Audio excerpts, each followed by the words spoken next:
অনেক ধরনের মিষ্টি পিঠাই তো খাওয়া হলো। শীতের সন্ধ্যায় এমন গরম গরম মুচমুচে ঝাল পিঠা যদি পাওয়া যায় তাহলে কেমন হয় বলুন তো। আসসালামু আলাইকুম everyone, welcome back to my channel. আজকে আমি তৈরি করব সিলেটের জনপ্রিয় নুন গড়া পিঠা অথবা নুনিয়া পিঠাও বলে অনেকে। যারা মিষ্টি পিঠা খেতে পছন্দ করেন না তারা চাইলে এইভাবে ঝাল পিঠাটা তৈরি করে খেতে পারেন। পিঠাটা খেতে কী যে মজা, আপনারা না বানিয়ে খেলে আফসোস করবেন। পিঠাগুলি কত বেশি ক্রিস্পি এবং মুচমুচে আশা করছি আপনাদের বুঝতে আর বাকি নেই। চলুন তাহলে রেসিপি দেখে আসি। বিসমিল্লাহ। চুলায় একটি প্যানের মধ্যে নিচ্ছি 1 কাপ নর্মাল ঠান্ডা পানি। দিয়ে দিচ্ছি এর মধ্যে 2টি পেঁয়াজ কুচি, 3 থেকে 4টি দিয়ে দিচ্ছি কাঁচামরিচ কুচি। আপনারা ঝালটা কেমন খেতে পছন্দ করেন আপনারা আপনাদের ইচ্ছে মতো ঝালের পরিমাপটা কমিয়ে বাড়িয়ে দিতে পারবেন। নেড়ে চেড়ে কিছুক্ষণ অপেক্ষা করছি পানিটা হালকা গরম হয়ে পেঁয়াজ এবং মরিচটা কিছুটা সফট হয়ে আসা পর্যন্ত।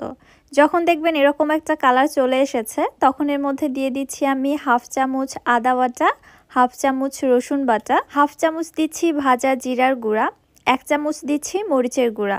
আমি আগেই বলেছি মরিচের পরিমাপটা আপনারা আপনাদের টেস্ট বুঝে কমিয়ে বাড়িয়ে দিবেন।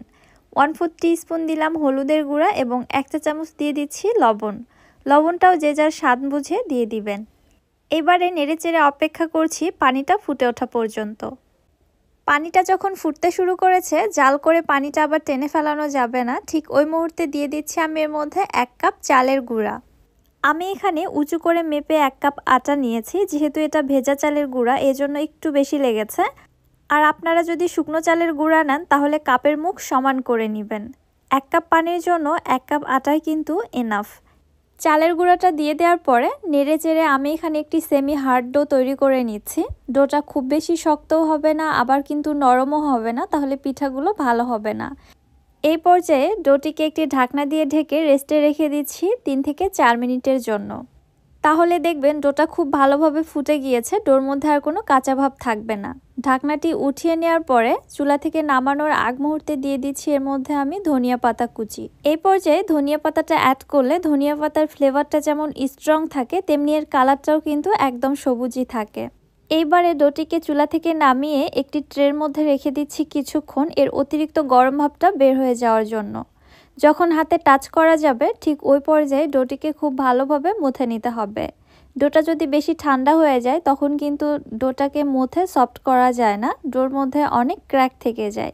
সো ডোটাকে মুথে খুব ভালোভাবে সফট করে নিতে হবে। দেখতে পাচ্ছেন আমার এই ডোটা কত বেশি সফট হয়েছে। এখান থেকে আমি কিছুটা লেচি কেটে নিলাম, এই লেচি থেকে এবারে রুটি বেলে নিব। সামান্য একটু আটা দিয়ে আমি রুটিটা বেলে নিচ্ছি। এই রুটিটা বেলে খুব বেশি পাতলা করতে হবে না, পরোটার পুরুত্ব যেমন হয় ঠিক ওই পুরুত্বে এই রুটিটাকে বেলে নিতে হবে। আবার বেশি মোটা করে বেলে নিলে পিঠাগুলো কিন্তু ফুলতেও যাবে না, আবার আমার পিঠাগুলো যেমন ক্রিস্পি হয়েছে অমন ক্রিস্পিও হবে না, ভেজে নিতেও অনেক বেশি সময় লাগবে। পুরুত্বটা কেমন হবে সেটা আমি একটু পরেই আপনাদের দেখিয়ে দিচ্ছি।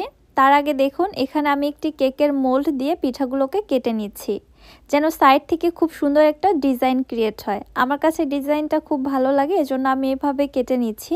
আপনারা আপনাদের ইচ্ছে মতো যে কোনো শেপে এই পিঠাগুলো কেটে নিতে পারেন, তাতে কোনো প্রবলেম নেই বা টেস্টেরও কোনো হেরফের হবে না।